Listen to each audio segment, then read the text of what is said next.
Hi, today is studio day, which means today I'm painting. And when I paint, I don't have everything perfectly set up right away.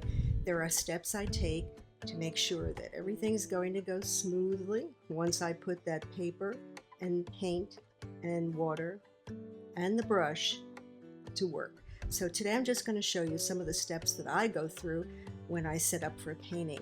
These might be really obvious to you. Some of you might be starting out, and it could be helpful to see how an artist sets up for their watercolor painting. So come on into my studio and let's see what we do. This is where I do my watercolor painting. And basically it's a bedroom in our house that we converted into a studio for me. It's not fancy. You know, some of you think you have to have a major setup in order to paint. I'm really lucky. I have my own room where I can work. I have a closet where I can store things. I won't open it because it's messy. I have wall space where I can hang my paintings. I'm really fortunate. And I never had this before. This is a very recent addition into my art career. Beforehand, I worked in a tiny room on a folding table, this very folding table, and that's where I did my watercolor work for almost 30 years. And I was lucky to have that. Now I have this wonderful setup. I have an easel. I like working on the easel. I don't work flat necessarily. If I want to work flat, I have this table here, and I have a lovely view. I live in the mountains in North Georgia, and we have seasonal changes. I have birds that keep me company on occasion, not often. They're my inspiration and distraction. But this is the basic setup I have here. And let's take a look at some of the tools that I use and how I set up before I even paint. Now on this flat table, you'll see an assortment of things. A couple of containers for clean and dirty water, a sponge because I tend to use a sponge to tap off watercolor and water, a selection of brushes, an eraser, a pencil, a palette, and this is where I analyze how much color I have in my palette and what I need to change. And I'm already looking at needing to change out my ultramarine blue and my burnt sienna. I have a collection of brushes here in case I change my mind. I haven't started painting it, so I really don't know what I'm going to be using. A couple of spray bottles. This is an extra plate, a ceramic plate from the grocery store that I use occasionally to mix color.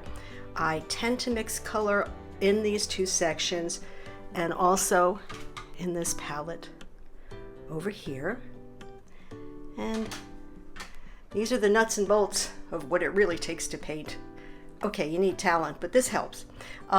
Tissues for lifting, for cleaning, paper towels for the same thing, and the most important tool in the morning is coffee. Can't do much without my coffee, need my coffee.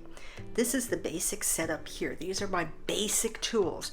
Now we're going to take a look at what I've got as far as subject matter and paper and a source for what I'm going to paint. I mentioned I work on an upright easel. It's not really an easel, I misspoke on that. I call it my easel, but it's a drafting board.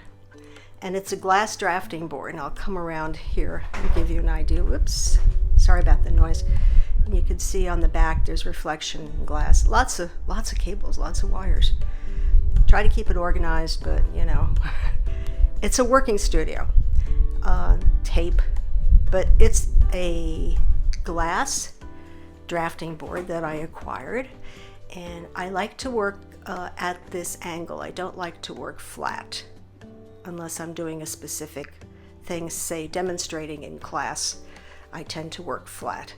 And how I set this up, I have paper taped on the glass because the reflection drives me batty. It's just plain old newsprint paper, one of those big pads you get from the art supply store, and I just tape it on there. And I've got some tools here on the side, pencils and stuff, and I can easily swing over and get my paint while I'm working. In a setup, first thing I do when I set up is obviously paper. And this is a piece of very thick foam core that I adhere. Let's get this up here for you. Whoa! Sometimes things tend to fall. I know, that's remarkable, isn't it? Give me a minute. There we go. And what you're looking at is right now a black and white print that I ran on my printer at home of this image here. Let me get out of this. And this is something I took years ago when I was in Rome in a street market. It was winter. Can you tell by the coats? And these people had a intriguing look on their face that really prompted me to want to paint this. I don't know if they're gauging of how much business they're going to get that day or looking at the crowds. Either way. So what I do is I take the image that I want, usually off of an iPad, only images that I have taken myself, and I run a print of it on my printer in black and white. And I think I said printer about 18 times. And then I transfer that, hopefully you can get a look at this, to watercolor paper. The watercolor paper is adhered to that heavy piece of foam core, so it's got a good solid backing. And I just usually use artist tape. Lately I've started using artist masking tape, and this is just artist tape that I've used before. I like to recycle and reuse. Nothing gets thrown out in my studio. And if you will look, you're going to see some notes here. Now this transfer was in pencil. You're going to see some letters that are indicating to me on this watercolor paper what I need to do. What I do when I look at these notes is I check it out and work around them. They're a reminder that I need to put a dark, maybe D for dark, G for green. Let's see what else I did this here. Dark there, lighter there, light, G for green.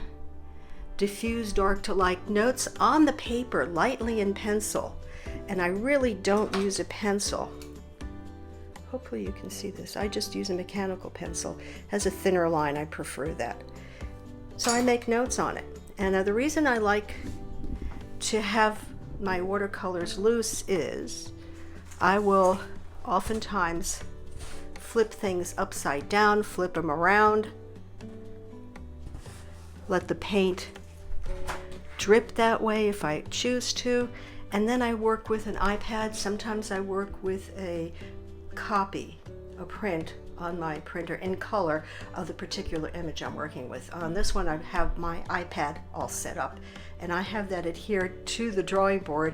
On the back is many, many, many pieces of blue tape that you use when you paint your house, and it seems to hold it. It's worked for me for many years. And also you see this white piece of watercolor paper. That's a piece of paper I use just so I can gauge what the color is that I'm going to apply to paper. After 30 years in teaching, I have a really good knowledge of what it's going to look like, but I don't like surprises. And you can see here, this is from a previous painting where I dab things on. So this is the basic setup I have. These pencil lines, of course, I am going to have to use an eraser and erase them as I go along. Now I'm not going to be painting this on camera because for me this is a fairly complex piece, but I will explain to you in another video how I approached this piece, how I approached my colors step by step. But I wanted to give you an idea of the setup that I have before I actually begin doing anything with paint. Before I close, I wanted to quickly cover light. What is your light source in your studio? Now, this is a lovely view. Isn't it pretty? It's green in the fall. You've got all those beautiful colors, the reds and the greens and the oranges and the golds and the browns. It doesn't give me much light. Unfortunately, that was my only concern when I moved into this lovely home. So as before, I have to use a lamp, and I have two. One is hiding. I have two of these studio lamps. I'm going to flip around and let you see. They are mimicking, when you turn them on, natural light, is what they say. I'm going to go ahead and turn them on so you can see. Both sets of bulbs are on. Whoops. Now, this is my black and white reference. I keep that for value studies when I'm working.